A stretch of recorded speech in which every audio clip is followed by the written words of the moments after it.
Hello வணக்கம். இது உங்கள் சிவி ஜோன். சொல்லணும் எப்படி இருக்கீங்க? இப்போ பார்த்தீங்கன்னா எவிக்ஷன் பற்றின அப்டேட் பயங்கரமான மாசான அப்டேட்லாம் வந்துட்டுருக்கு. அது மட்டும் இல்லாமல் ஒன்றும் பண்ண முடியாது, அந்த மாதிரி ஒரு சுச்சுவேஷன் வந்திருக்கு. சரி, இதை பார்க்கலாம். அதுக்கு முன்னாடி பார்க்குற எல்லோரும் நம்மளோட சேனலை சப்ஸ்கிரைப் பண்ணிட்டு பாருங்கள், லைக் பண்ணுங்கள், கமெண்ட் பண்ணுங்கள், ஷேர் பண்ணுங்கள், அந்த ஹாய் பண்ணி தட்டி பண்ணுங்கள். இப்போ வாங்க அந்த வீடியோக்குள்ளே போகலாம். ஸோ இந்த வாரம் எத்தனை எவிக்ஷன் அப்படின்ற மாதிரி பார்க்கும்போது டபுள் எவிக்ஷன் அப்படின்ற ஒரு அப்டேட் வந்திருக்கு. அதில் ஃபர்ஸ்ட் எவிக்ஷனாக நம்மளுடைய பிக் பாஸ் வீட்டை விட்டு முதல் நபராக வெளியேற போகின்ற அந்த அதிர்ஷ்டசாலி ரம்யா ஜோ. ஸோ இத்தனை நாளாக பார்த்தீங்கன்னா ரம்யா வந்துட்டு வெளியேறாமல் இருந்தாங்க.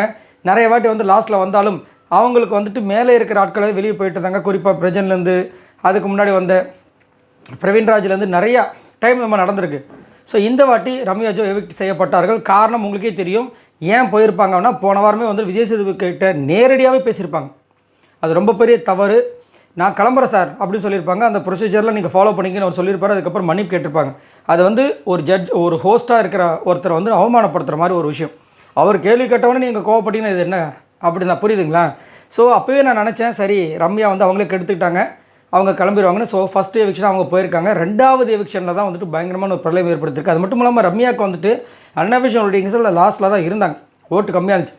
இப்போது அதுக்கு அடுத்தபடியாக பார்த்தீங்கன்னா வியானா ரெண்டாவது கம்மியான ஓட்டு வாங்கியிருக்காங்க. ஃபஸ்ட்டு ஹையஸ்ட்டு கம்மியாக, அதாவது கம்மியான ஓட்டு வந்துட்டு ரம்யா, ரெண்டாவது கம்மியான ஓட்டு வந்து பார்த்திங்கன்னா வியானா, அதுக்கப்புறம் எஃப்ஜே, அதுக்கப்புறம் தான் சாண்ட்ரா. பட் இங்கே என்ன தகவல்னால், டபுள் எவிக்ஷனில் ரெண்டாவது எவிக்ஷனாக வந்துட்டு நம்ம சாண்ட்ரா இந்த பிக் பாஸ் வீட்டை விட்டு வெளியேறி இருக்காங்க அப்படின்ற ஒரு அப்டேட் வந்திருக்கு.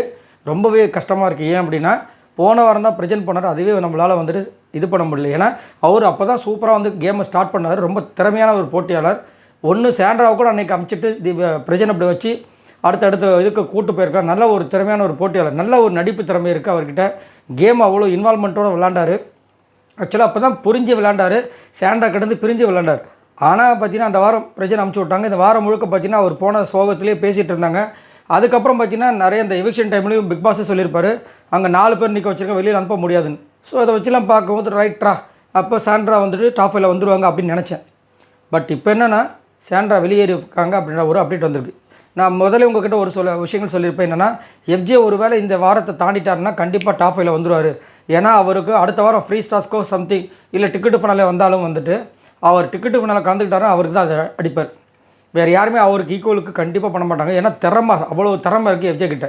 வாய் வார்த்தைகள் விடுவார், அது வந்து விஜய் பார்வதிக்கிட்ட பண்ணுவார். ஆனால் செம்மையான திறமைசாலி. சிங்கிளாக விளையாண்ட எல்லா கேம்லையும் அசால்ட்டு பண்ணியிருக்காரு. குரூப்பில் தான் வந்து கொஞ்சம் கோஆப்ரேஷன் இருக்க மாட்டார். அப்படின்னு இருக்கும்போது கண்டிப்பாக அந்த டிக்கெட்டு ஃபைனல் வாங்கிட்டாருன்னா கண்டிப்பாக டாப் 5ல் இருப்பார். ஸோ இந்த வாரம் எஃப்ஜே போகலைன்றதான் ஒரு நியூஸு. வியானமும் போக போகிறது. அதே மாதிரி கமருதனுக்கு ரெட் கார்டும் கிடையாது. சரிங்களா? நிறைய பேர் கதை விட்டுட்டு இருந்தாங்க. நான் காலையிலே சொல்லியிருப்பேன், அதெல்லாம் நம்பாதீங்கன்ட்டு. கமருதனுக்கும் கிடையாது, விஜய் பார்வதிக்கும் கிடையாது. ஆனால் டோஸ் இருக்குது.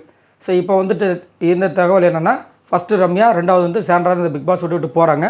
ஸோ கண்டிப்பாக வந்து ரம்யா போகிறத பற்றி யார் ஃபீல் பண்ணுவாங்கன்னு தெரியல. ஆனால் சாண்ட்ரா போகும்போது கண்டிப்பாக விஜய் பார்வதி பயங்கரமாக ஃபீல் பண்ணுவாங்க. இதை பற்றி உங்களோட கருத்துக்களை சொல்லுங்கள். பாய் நண்பர்களே.